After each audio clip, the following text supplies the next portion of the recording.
কেমন আছো আমার ভাইরা? আমি কিরণ রয়। আমি মুম্বাইতে থাকি, বাট প্রবাসী বাঙালি। ছোটবেলা থেকেই আমরা মানে হিন্দি, মারাঠি, ইংলিশেই কথা বলেছি, বাংলায় বেশি কথা বলিনি বলে আমার ভাষা থেকে আপনারা বুঝতে পারবেন যে আমি কত ফ্লুয়েন্ট না আপনাদের মতো। খুবই মানে বেসিক বেঙ্গলি পারি আমি, বিকজ আমার মা ছিলেন মারাঠি। সো মা মাদার টাং এমনি দেখতে গেলে আমি মারাঠি হচ্ছি, বাট বাঙালি ফাদার হচ্ছে আমার আমার father is from West Bengal pure. আমার মম ইজ ফ্রম, আমার মা মুম্বাই में, বাট ফাদার ছিলেন ওয়েস্ট বেঙ্গল থেকে। তো বলে আমার বাংলা একটু পারি, ভাঙাচোড়া যা ভাবে আমি বলি আপনারা তো শুনতেই পারছেন, বুঝতেই পারছেন। বেশি টান আছে আমার, মানে মারাঠির টানটা আছে আমার টোনে, নট বেঙ্গলি।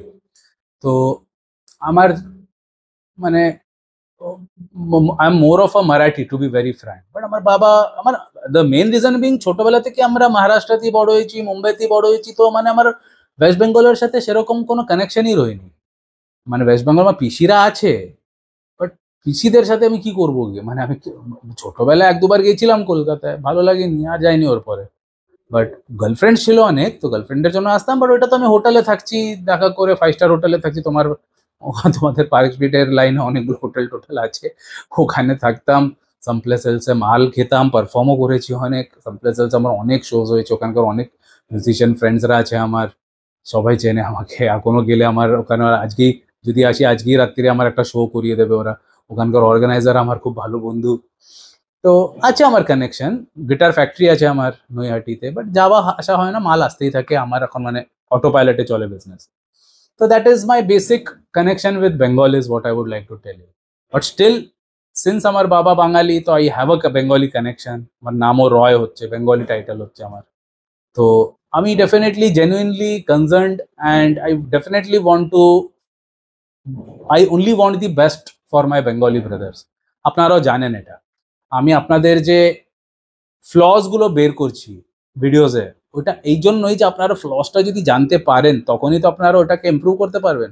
যদি আপনাদের আমি দেখাই না বাবা তোমরা কত ভালো, তোমাদের সব অ্যাঙ্গেল ভালো, তাহলে তো তোমরা জাস্ট ওইটাকে ভাবো তোমরা 10 দিন চান করোনি, গা থেকে গন্ধ বেরোচ্ছে, শুধু তোমরা পারফিউম মেরে দিলে, তাহলে তো ওটা জাস্ট মাস্কিং হয়ে যাচ্ছে।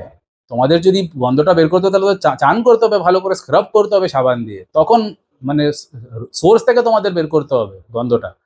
ওইটা হচ্ছে রাইট অ্যাপ্রোচ। অমনি যদি তোমাদের মধ্যে যদি ফ্লজ আছে, আর আমি যদি তোমাদের ভালো করে শুধু বলে যাচ্ছি, সুগার কোটিং করে যাচ্ছি, না না তোমরা খুব ভালো, তোমাদের সব ভালো, তোমাদের সবকিছু ভালো বললে, তো ওটা তো আমি জাস্ট মাস্কিং করা হলো পারফিউম দিয়ে।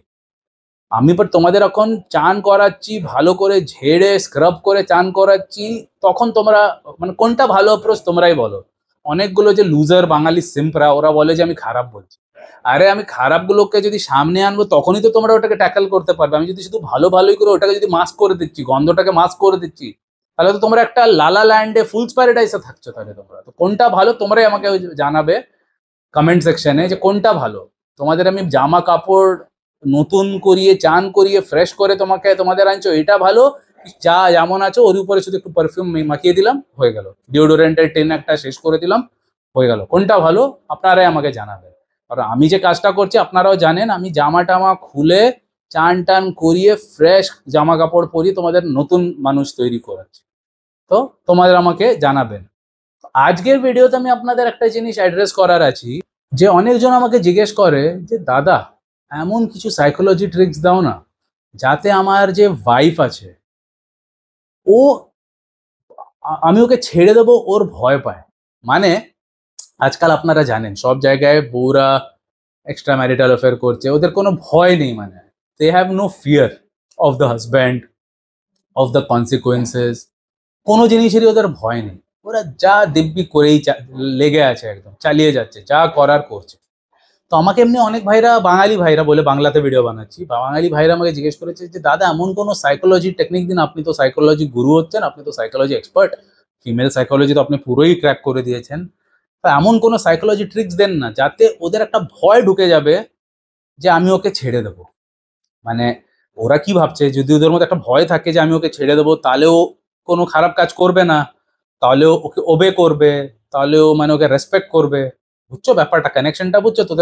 ওদের কোশ্চেনটা খারাপ না, মানে ভালোই কোশ্চেন বলে ওটাকে আমি অ্যাড্রেস করছি। কোশ্চেনটা ওরা এটাই বলছে যে আমার একটা ফিয়ার সাইকোসিসের টেকনিক দিন না, যাতে ওরা একটা ওদের মধ্যে একটা ভয় থেকে যাবে আমাকে নিয়ে, আর আমাকে কখনো চিট করবে না, ডিসরেসপেক্ট করবে না, আমাকে টেকেন ফর গ্রান্টেড নেবে না। এমনি কিছু সাইকোলজি, ডার্ক সাইকোলজি টেকনিক দিন না, যাতে ও সবসময় ভয়তে থাকবে আমাকে। আর সিন্স ও ভয়তে আছে তো ও কন্ট্রোলেও থাকবে, আমার হাতে থাকবে। That is their main question. তো আপনাদের আমি এটাই বোঝাতে ট্রাই করছি যে একটা মেয়ে, ওর যা করার ও এমনিতেও করারই আছে। একটা মেয়ে যে আছে, ওর যা করার, দেখো এখন একটা মেয়ে যদি তোমাকে বলছে না যে আই লাভ ইউ, হ্যাঁ, তোমাদের মেয়েরা তোমাদের বলে না, তোমাদের বউরা, গার্লফ্রেন্ডরা বলে না আই লাভ ইউ, তোমরা না ভাবতে লাগো যে এই লাভটা is going to last a life time. তোমরা সব থেকে বড় মিস্টেক যেটা করো, বাঙালি ছেলেদের কথা বলছি, কোনো ওদের গার্লফ্রেন্ড বা বউদের যদি বলে দিল আই লাভ ইউ, ওরা ভাবে যে বাস আমার লাইফটা সেট হয়ে গেল। এই লাভটা যে আমাকে যে বলছে ওটা এখন চিরকাল লাস্ট করবে। টাইটানিকে যেমনি বুড়ি হয়ে যায় না, সেরকম বুড়ি হওয়া অব্দি এখন ও আমাকেই ভালোবাসে। এইটাই তো সব থেকে বড় ভুল ধারণা। whenever a woman says I love you, আমি মানছিও তোমাকে বলছে I love you, ও ফিলও করছে, চলো আমি ধরছি, আমি মানছিও যে ও তোমাকে ফিল করে বলছে, but that is I love you only for now, এখন at this moment ও লাভটা ফিল করছে তোমার জন্য। আর ও যখন তোমাকে বললো না যে I love you, আমি বলছি না যে ও মিথ্যে বলেছে, সত্যি বলেছে, বাট ওই ফিলিংটা is only going to last for that particular moment. ওই যে ভ্যালিড একটা ভ্যালিডিটি থাকে না, তোমরা যে টিকিট কাটো, তোমাদের ওই দিনই ট্রাভেল করতে হবে না, বা নেক্সট ডে অব্দি কিছু ভ্যালিডেশন থাকে না, আমি জানি না, আমি ট্রেনে কখনো বসিনি। তো ভ্যালিডেশনটা কি হচ্ছে, একদিন দুদিন ম্যাক্স টু ম্যাক্স। ট্রেনে আমি একবার বসেছিলাম, মনে হলো বলে বলছি, চুচড়ো থেকে দমদম আমার বসার ছিল ট্রেনে, কেন কি মুম্বাইতে তো আমি কখনো বসতে পারি না। তোমার চুচড়োতে একটা কাজন থাকে, পিসির ছেলে, বলেছিলাম আমরা জেনারেলি চুচড়ো থেকে দমদম ট্যাক্সিতে করে আসতাম। আমার দমদমেও পিসি থাকে, পিসির বাড়ি, আর চুচড়োতেও। তো আমরা ট্যাক্সিতে আসতাম, 1500 টাকা কিছু হতো ওই টাইমে। বাট একদিন আমার ট্রেনে বসার খুব ইচ্ছা ছিল, বলে আরে তুই পারবি না ট্রেনে বসতে, অনেক ভিড় থাকে, খুব খুব প্রচুর ভিড়, পারবি না তুই? আমি বলছি, চল না একবার তো, চল একবার দেখি। তো ট্রেনে এসছিলাম, টিসিও ধরেছে। আমি একটা ইনসিডেন্ট আগের একটা ভিডিওতে বলেছিলাম আপনাদের। তো তোমরা যে টিকিট কাটো, ওর একটা ভ্যালিডিটি থাকে না, ঠিক ওইভাবে এই যে আপনাদের যে আই লাভ ইউ বলেছে তোমার বউ তোমাকে, বা তোমার গার্লফ্রেন্ড তোমাকে বলেছে না I love you, that is valid only for that moment. তোমরা যে ওইটাকে ভেবে নাও যে ট্রেনের টিকিট কেটে নিয়েছি, তখন চিরকাল ওই একটাই টিকিটে আমি বসতে পারবো ট্রেনে, মরা অব্দি। তো ওইভাবেই তোমরা এতে ভাবো যে এই যে আই লাভ ইউ বলে দিয়েছে, এটা এখন ফুল লাইফ লং ভ্যালিডিটি হচ্ছে। আরে ওখানেই তো গরু হয়ে যাচ্ছ তোমরা। ওই ভ্যালিডিটিটা will last only for that moment. তো একটা মেয়ে, ওর যা করারও এমনিতেও করারই আছে। এখনো তোমাকে আই লাভ ইউ বলছে, কালকে অন্য কিছু বলবে, কালকে ওর ফিলিং চেঞ্জ হয়ে যাবে। আরে কালকে তো খুব দূর, আজকেই 2 ঘন্টা পরে ওর ফিলিংটা তোমাকে নিয়ে চেঞ্জ হয়ে যাবে। তোমরা কি ভাবছো কালকে পরশু? লাইফ লং তো বলি, তো বলছি, তোমাদের যেও ভাবে যে লাইফ লং এটা চলবে, ওর থেকে বড় গরু আর মুরগি কেউ নেই পৃথিবীতে। 1-2 ঘন্টাই ওর ফিলিংটা চেঞ্জ হয়ে যাবে। তো বলে আমার বলার এটাই কথা, যে যখন ওর ফিলিং চেঞ্জ হওয়ারই আছে, তো তোমরা যত টেকনিক, আমি বলে তো দেবো টেকনিক, চলো আমার কাছে আছে ডার্ক সাইড, আমি আমার বি ক্যারিসম্যাটিক কোর্স দেখবেন, যাদেরও টেকনিক চাই, আমি next level dark psychology techniques আমি বলছি আমার বি ক্যারিসম্যাটিক কোর্স হিন্দি চ্যানেলে। তো ওটা ডেফিনেটলি আপনারা জয়েন করতে পারেন যদি সেরকম ডার্ক সাইকোলজি টেকনিক শিখতেও আছে তো। বাট ইন জেনারেল আপনাকে এই এই কোশ্চেনটা যে আমাকে মানে অন্য যেতে ওতে যা যা আমি ডার্ক সাইকোলজি বলছি, ওইগুলো খুব ইম্পর্টেন্ট, ওইগুলো দরকার। বাট এর আমি আপনাদের বোঝাচ্ছি যে ওদের ওটা চেঞ্জ হওয়ারই আছে। তো আমি তোমাদের যদি কোনো ডার্ক সাইকোলজি টেকনিক দিয়েও দিই, তো ওটা করে কি লাভ হবে? আমরা মানে ওই টেকনিকটা আমি যদি আপনাদের দিয়ে দিই, ও কয়েকদিন কন্ট্রোলে থাকবে তোমাদের, ওই টেকনিকের কোনো ভ্যালু নেই। ওইটাই আমি আপনাদের বোঝাচ্ছি। বিকজ আমরা যে তীর ধনুক দিয়ে যদি তীরটাকে মারছি, ওর সামনে একটা আর্মার আছে, শিল্ড আছে সামনে সোলজারের কাছে, ওর কিছু হচ্ছেই না, ও এখানে আটকে যাচ্ছে টাক টাক টাক টাক টাক করে। কি লাভ? কিছুই হবে না, তোমার এই তীরগুলো ওয়েস্ট হচ্ছে শুধু। অমনি এখানে টেকনিকগুলো যদি তোমরা ইউজ করো, ওটা একটু ইউজ হবে, মানে এই তীরটা একটু ঢুকলেও ভাবো হাতে কেন কোথাও ঢুকলো, ওইটাকে বের করে ফেলে দিলে একটু রক্ত বেরোলো, অতটাই ড্যামেজ হলো, তো ওটা কি হবে? ওটা কিভাবে, যেখানে আপনার সাথে 1 মাস থাকার ছিল, ওর জায়গায় তোমার সাথে 3 মাস থাকবে। বাট 4th মাস 5th মাসে তো আপনাকে ছাড়াই আছে। এখন বুঝছো ব্যাপারটা? আমি আপনাদের টেকনিক দিয়ে দেবো, যেখানে 3 মাস থাকার ছিল ওখানে 6 মাস থাকবে, বাট 6 মাস পরে তো যাওয়ারই আছে। ওর থেকে বলো 3 মাস পরেই চলে যাচ্ছে, ওইটা ভালো কি খারাপ, ওইটা বলো আমাকে আপনারা। আমি টেকনিক দিয়ে দেবো, তো বেশি থেকে বেশিও 3 থেকে 6 মাস আরো তোমার সাথে থাকবে। বাট যেটা খারাপ হওয়ারই আছে, তো কোনটা সাইকোলজিক্যালি বেটার? আগেই হয়ে গিয়ে শেষ হয়ে যাক খারাপটা, পরে ওটাকে এলঙ্গেট কেন করি পেনটাকে? ভাবো আমাদের এখন খুব শরীর খারাপ, তখন জানি যে এখন মরারই আছে, তো তাড়াতাড়ি মরে যায়। এখন পুরো 1 বছর ভুগে মরার কি লাভ? আগেই মরে যায় সালা, ওইটা বেশি ভালো হবে। একই না, এমনি জাস্ট একটা র্যান্ডম এক্সাম্পল দিচ্ছি। তো অমনি এখানেও খারাপ হওয়ারই আছে তোমার, তো তোমার ওটাকে এলঙ্গেট কেন করতে আছে খারাপটাকে? তো আগেই করে ওটাকে গেট ইট ডান উইথ না। তো মেয়ে যে আছে, ওর যখন যা করার ও করবেই। তুমি যত সাইকোলজি ট্রিক ইউজ করো, যতই তুমি আমাকে কনসাল্ট করো, বা আমার টেকনিক্সও দিয়ে দেবো, আমি বলছি তো এই ব্যাপারে আমাদের টেকনিক কোনো কাজ করবে না, বিকজ ওর আলটিমেটলি যা করার ও ওইটাই করবে। তুমি যদি ট্রিক্স লাগিয়ে ওকে, if you are forcing her to love you, she will never love you. ওদের যাদের ভালোবাসতে আছে ওদেরই বাসবে, আর ওকে ছেড়ে দিয়ে অন্য কারো কাছে যাওয়ার আছে ওটাও যাবেই। আপনারা যত ধরে রাখতে চেষ্টা করবেন, অতই ও বেরিয়ে যাবে আপনাদের থেকে। তো আপনারা যে আমাকে বলেন না যে একটু এমন কোনো টেকনিক দিন যাতে আমার কাছে আটকে থাকে, কেউ আটকাতে পারবে না, আমিও না। আর আমি চাইবও না যে আপনারা আটকিয়ে রাখুন।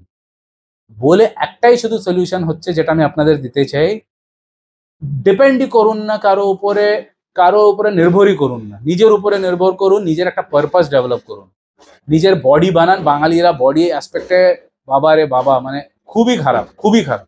আপনারা জানেন এটা, যেমনি আমি আগে স্টার্টিং অফ দ্য ভিডিওতে বললাম, এটা আমি আপনাদের এই জন্য বলছি সো দ্যাট আপনারা ওটাকে ইমপ্রুভ করতে পারেন। এই যারা নেগেটিভ পেসিমিস্টিক সিম্প মাইন্ডের হচ্ছে, ওরা বলে যে আপনি খারাপ বলেন। আরে খারাপ বলছি তখনই তো আপনারা ওটাকে ঠিক করবেন। যদি ভালোই বললে ওটাকে ঠিক কোন জিনিসটাকে করবেন? বডি খারাপ আছে তো আমি ওটাকে খারাপ বলছি সো দ্যাট ও ক্যান মেক ইট বেটার। যদি আমি বলি না না বাঙালিদের বডি খুব ভালো, তাহলে তো আপনারা কখনো করবেনই না। সচিন টেন্ডুলকারের আমি একটা পড়ছিলাম না ইন্টারভিউ, যখন ও রিটায়ার হয়েছিল তখন ও বলছিল না যে আমার যে কোচ স্যার আছেন আচরেকরজি, ও কখনো আমাকে ভালো বলেনি। কেন? ও ভাবতো আমি কমপ্লেসেন্ট হয়ে যাব যদি ভালো বলবে। অমনি আমি ইচ্ছা করে তোমাদের ভালো বলছি না, যদি ভালো বলি তাহলে তো কমপ্লেসেন্ট হয়ে যাবেন তোমরা। তোমরা তো তাহলে নিজেকে ইমপ্রুভই করবেন না কখনো। আর আমি তো এখানে কোচ হয়ে এসেছি আপনাদের জন্য, বড় ভাইয়ের মতো কোচ হয়ে এসেছি, ইমপ্রুভ করানোর জন্য এসেছি আমি এখানে তোমাদের জন্য সুইট লালাবাই শুনিয়ে ওয়েলনেস সেন্টার খুলে বসে নি, তোমাদের গায়ে সুড়সুড়ি দেওয়ার জন্য বসে নি। আমি এখানে দুটো নাক ফাটিয়ে ওটাকে স্ট্রং করানোর জন্য এসেছি আমি। বুঝছেন ব্যাপারটা? বলে আমি আপনাদের রাইট গাইডেন্স দিচ্ছি, বডিটাকে স্ট্রং করুন, মাইন্ডটাকে আরো বেশি স্ট্রং করুন, ইমোশনাল ইন্টেলিজেন্স ডেভেলপ করুন, যাতে আপনারা কারো উপরে ডিপেন্ডেন্ট থাকতে না হয়। কারো উপরে ডিপেন্ডেন্ট থাকবেন না, মাইন্ডটাকে একদম স্ট্রং করে দিন। Emotionally strong, physically strong, mentally strong. একটা আর্ট ফর্ম ডেফিনেটলি লার্ন করবেন, বিকজ ওই ওয়ার্ড যে থাকবে না, যদি আপনারা যে ভাবেন না মেয়ে থাকলে কত ভালো হবে, একটা আর্ট ফর্ম এসে গেলে না ওই ওয়ার্ডটা পুরো হয়ে যায়। আমি নিজে একটা আর্টিস্ট বলে বলছি, আমার তো কেউ নেই লাইফে এখন, আমার কোনো ওয়ার্ডই ফিল হচ্ছে না। আর্ট আছে, বিজনেস আছে, ইউটিউব আছে, কত কিছু আছে লাইফে। আমার কোনো মানে 1 সেকেন্ডও আমি মানে বোর হইনি আজ অব্দি। 1 সেকেন্ডও আমার যায় না যাতে আমার লোনলি ফিল হয় বা আমি বোর। আমার এত অ্যাক্টিভিটিস আছে দিনে। বলে সেলফ ডেভেলপমেন্ট অ্যান্ড পারপাসটাকে চেজ করুন, আপনাকে কোনো মেয়ের দরকার পড়বে না। আমার লাইফের এখন একটা পারপাস কি হচ্ছে আপনারাও জানেন। আমি ইন্ডিয়াকে ম্যাসকুলিন, যেমনি আমাদের সুভাষচন্দ্র বোস, ওনার কি ছিলেন, ওনার কি ছিল এজেন্ডা, ফ্রিডম ফর ইন্ডিয়া, আমার অমনি হচ্ছে ম্যাসকুলিনিটি ফর ইন্ডিয়া। এখন বুঝছেন কানেকশনটা কি? আমার সিম্পিং ডিস্ট্রয় করতে আছে, ব্রাদারহুড বানাতে আছে আমার। এইটা আমার পারপাস, যার জন্য আমার দরকারই নেই কারো আরো। সুভাষচন্দ্র বোসের কখনো দরকার ছিল আর কারো? না না, ও তো নিজেরই দিব্যি চালিয়ে গেছেন, আমিও দিব্যি চালিয়ে যাবো, আমার কি আছে, কোনো প্রবলেম নেই আমার। বলেই তোমরা ডিপেন্ডেন্ট থাকবে না, নিজের উপরে ডিপেন্ড থাকবে। নিজে একা এসছো, নিজে একা যাবে, ওই মাইন্ডসেট বানিয়ে রাখবে। যত তোমরা ডিপেন্ড করবে মেয়ের উপরে, সাইকোলজি ওয়াইজ ও কি করে থাকবে, তোমরা নিজেদেরই ডেথ নেলটাকে সাইন করছো, তোমরা নিজেরই প্রোগ্রেসটাকে আটকাচ্ছ, আর তোমরা সিম্পিং মোডে ঢুকে যাচ্ছ। Don't B A simp. যারা এইসব টেকনিক্স ইউজ করে না, দে আর দ্য বিগেস্ট সিম্পস, মনে রাখবেন। And you my brothers are not the simp, you guys are the warriors, you guys are going to win. আমি আপনাদের মুখে বলছি তোমরা জিতবে। তোমরা জেতার জন্য পয়দা হয়েছো, তোমরা হারার জন্য, সিম্পিং করার জন্য বর্ন হওনি। তোমাদের জিততে হবে, আর তখনই জিততে পারবে যখন তোমরা তোমাদের পারপাসটাকে চেজ করবে, and not a girl. As simple as that. Jai Hind.